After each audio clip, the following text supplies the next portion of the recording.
Halo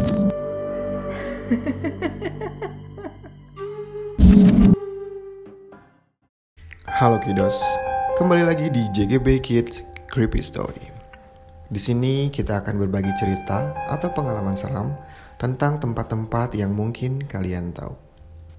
Seperti yang kalian sudah dengar di episode sebelumnya, kali ini kita akan menceritakan asal-muasal rumor yang sudah banyak diperbincangkan semua orang, terutama di lingkungan sekolah.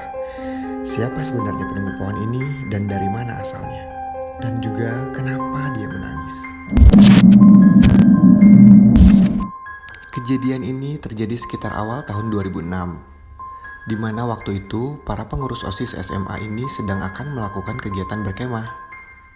Berkemah merupakan kegiatan yang rutin diadakan oleh pengurus OSIS, minimal sekali dalam setahun, yang bertujuan untuk merekatkan keakraban di antara para anggota. Yang berbeda adalah lokasi kemahnya saja. Lokasi kemah biasanya di Gunung Puntang atau Ranca Upas. Tapi waktu itu mereka memutuskan mencari tempat lain karena ingin dapat suasana baru. Setelah berembuk, akhirnya mereka mendapatkan lokasi yang dirasa cocok untuk melakukan kegiatan berkemah itu. Lokasi itu berada cukup jauh dari sekolah, tepatnya di daerah perkebunan teh di Pangalengan.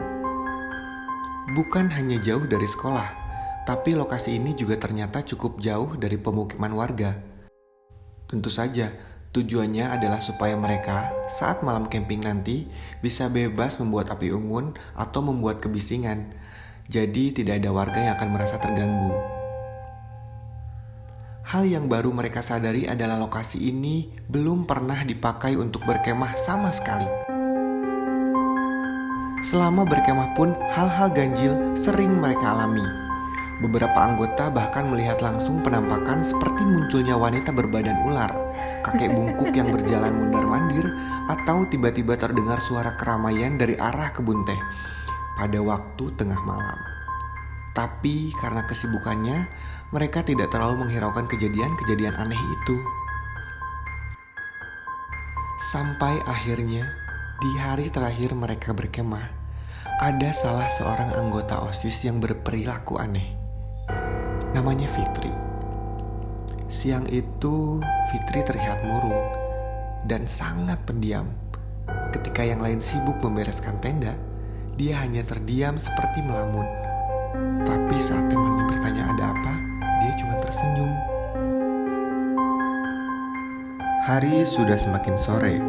Sekitar jam 3, rombongan OSIS pun pergi beranjak dari lokasi menggunakan truk. Seperti anggota OSIS yang lain, Fitri pun menaiki truk dan berdiri di bagian depan bak truk itu. Di perjalanan, seringkali anak-anak OSIS ini tertawa karena saling lempar goyanan atau bernyanyi lagu yang tak jelas ujungnya. Berbeda dengan Fitri, dia hanya diam, matanya kosong, seperti ada suatu masalah besar yang sedang dia pikirkan. Beberapa teman Fitri mulai menyadarinya. Ada yang aneh dengan Fitri. Setelah 2 jam berlalu, akhirnya rombongan sampai di halaman sekolah. Satu persatu para murid anggota OSIS ini turun dari truk. Sampai akhirnya giliran Fitri.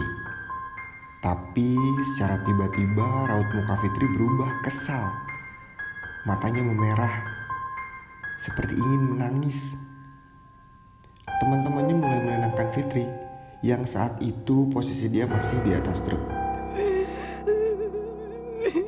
Fitri mulai meronta-ronta.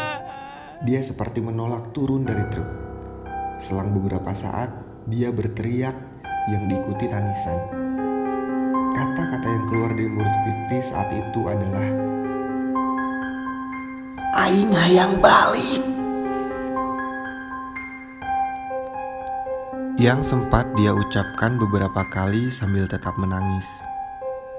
Para anggota OSIS laki-laki dan beberapa guru pembimbing mulai mengangkat Fitri dan memindahkannya ke ruang kesehatan. Muka lelah anggota OSIS waktu itu berubah jadi panik. Salah satu dari mereka pun memanggil ustadz sekitar untuk mengobati Fitri yang diduga kerasukan. Tak lama kemudian datang seorang ustadz. Dengan sergap, Dia mulai membubuhi badan Fitri dengan lantunan ayat suci Al-Quran.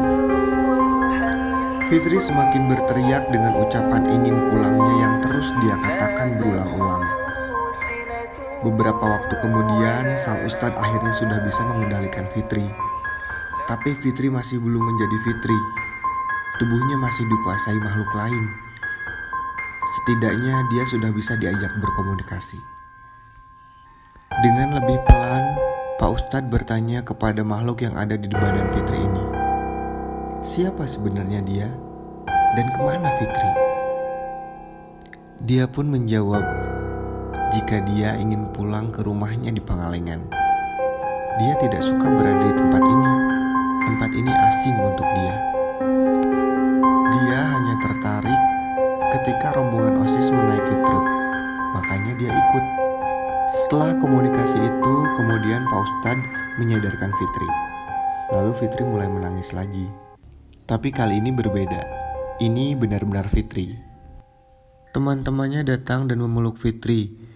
Fitri yang terlihat seperti kebingungan membalas pelukan teman-temannya itu sambil bertanya keheranan, kenapa teman-temannya pergi meninggalkan Fitri sendiri di tengah kebun teh. Hari sudah semakin gelap. Para anggota OSIS pun berangsur pulang ke rumah masing-masing, termasuk Fitri. Dia pulang bersama temannya yang tinggal berdekatan. Setelah semua pulang, sekolah pun akhirnya kembali hening. Hanya terlihat Pak Ustadz yang tadi mengobati Fitri. Dia terlihat seperti sedang berbicara sendiri. Untuk memulangkan makhluk kasat mata ini ke tempat yang dia maksud, bukanlah keahlian Ustadz. Entah apa yang dibicarakan Pak Ustadz dengan makhluk ini, yang jelas mulai saat itu wanita ini jadi penghuni tetap di pohon yang ada di sudut lapang basket sekolah ini. Tangisannya masih selalu terdengar oleh beberapa siswa. Bahkan ada siswa yang tak sengaja melihat penampakannya juga. Begitulah awal mula rumor penunggu pohon ini. Aku yakin mungkin salah satu dari kalian ada yang tahu atau bahkan pernah mendengar cerita ini.